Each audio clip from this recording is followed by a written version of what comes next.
Everyone, my name is श्रुति गखड़ और आज हम डिस्कस करने वाले हैं क्लास +2 मैक्रो इकोनॉमिक्स का chapter basic concepts of macro economics.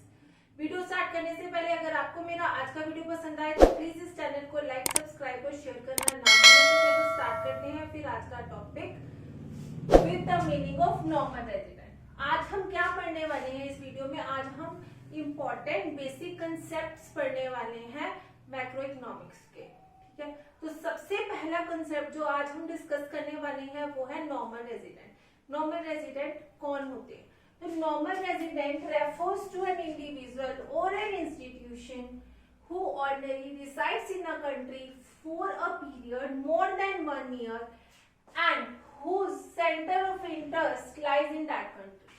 Normal resident वो एक इंडिविजुअल या इंस्टीट्यूशन होता है जो नॉर्मली किसी कंट्री में रहते हैं, ऑर्डिनरी 1 साल से ऊपर, या उनका जो इकोनॉमिक इंटरेस्ट होता है वो भी उसी कंट्री से लाई करता है, उसी कंट्री से जुड़ा होता है। मतलब नॉर्मल रेजिडेंट वो लोग होते हैं या इंस्टीट्यूशन होता है जो ऑर्डिनरी उसी कंट्री में रहते हैं 1 साल से ज्यादा और उनका इकोनॉमिक इंटरेस्ट भी उसी कंट्री से ही जुड़ा होता है, उनको हम नॉर्मल रेजिडेंट कहते हैं। दूसरा हमारा जो है वो है फैक्टर इनकम। फैक्टर इनकम क्या होती है? फैक्टर इनकम वो इनकम होती है जो रिसीव करते हैं which is received by the factor of production for rendering their factor services in the process of production।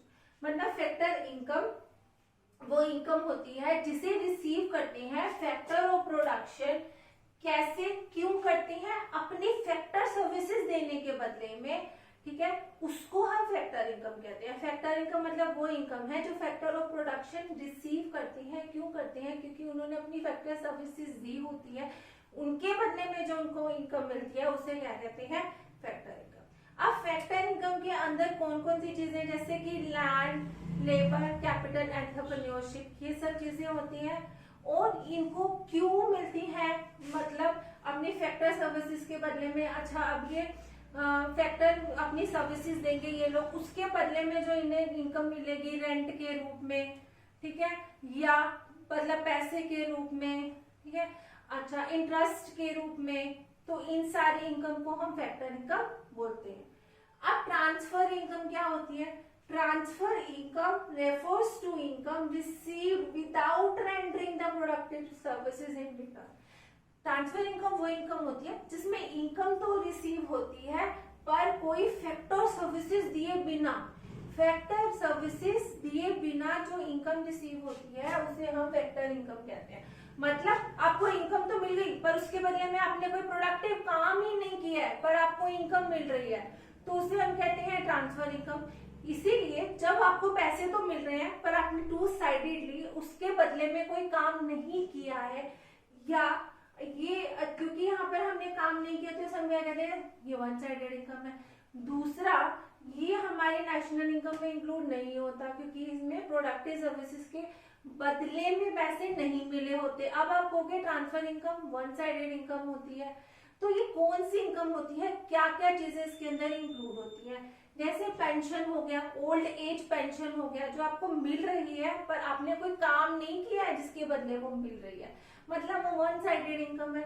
जैसे आपको पॉकेट मनी लगा लो, आपको कोई काम थोड़ी ना आप करो जिसके बदले में आपको पैसे मिल रहे हैं, मतलब ऐसी इनकम जिसमें आपको इनकम तो मिल रही है बट उसके बदले में आप कोई प्रोडक्टिव काम नहीं कर रहे होते, कोई सर्विसेज नहीं दे रहे होते, ऐसी इनकम को हम ट्रांसफर इनकम बोलते हैं। अगला टर्म है हमारा फाइनल गुड्स। अब फाइनल गुड्स कौन से होते हैं? फाइनल गुड्स मतलब तैयार गुड्स। ठीक है, सिंपली मीनिंग ऑफ दैट। तो हम इसको लिखेंगे क्या?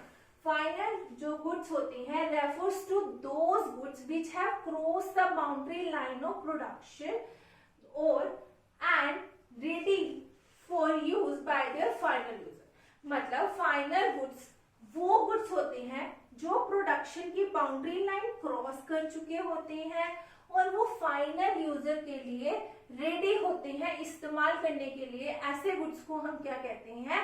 Final goods. अब फाइनल यूजर्स कौन कौन से होते हैं? क्योंकि हम हमने बोला है फाइनल यूजर्स के लिए तैयार होते हैं।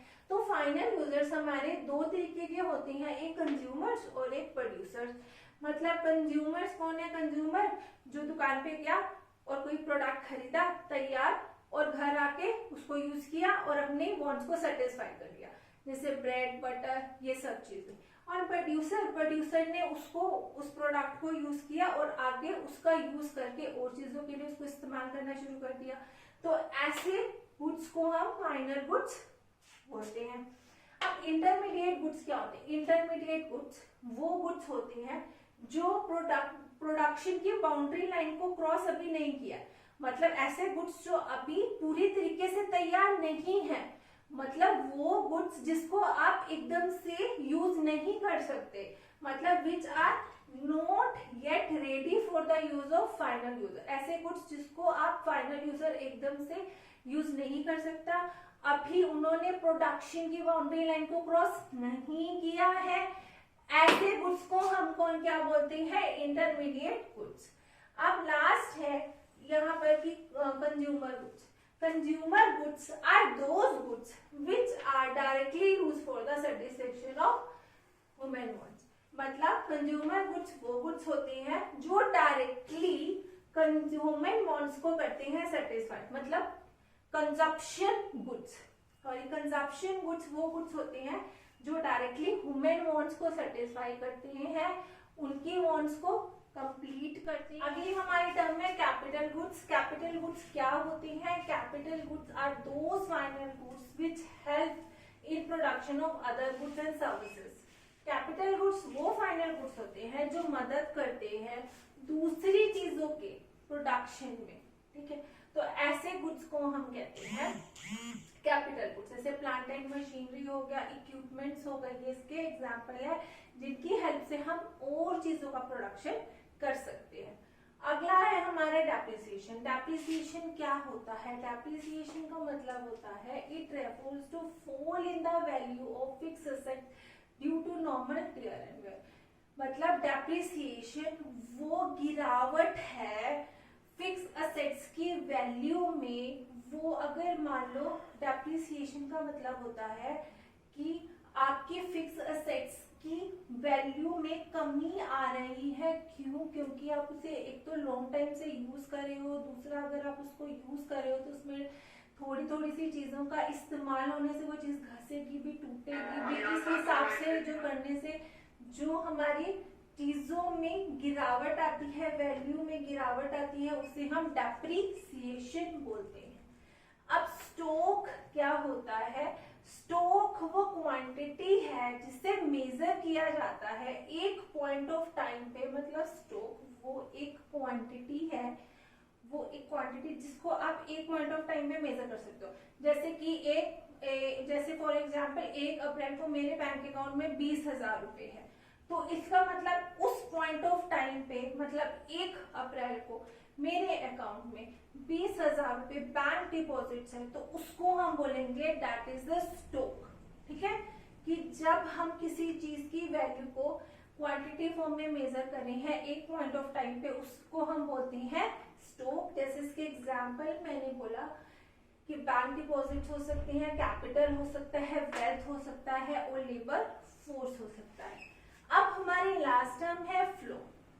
Flow is a quantity measured over a specified period of time. मतलब जो फ्लो है इज अ क्वांटिटी, वो क्वांटिटी है जिसको आप मेजर करते हो स्पेसिफाइड पीरियड ऑफ टाइम। मतलब एक टाइम पीरियड के बाद जब हम किसी चीज को मेजर करते हैं, कि मान लो कि अगर हम कह रहे हैं कि हम मेरा एक महीने में एक्सपेंडिचर कितना है मनी का, एक महीने में इस पर्टिकुलर कार ब्रांड की कारों की सेल कितनी हुई है, एक साल के अंदर अंदर हमारे देश की इनकम कितनी है।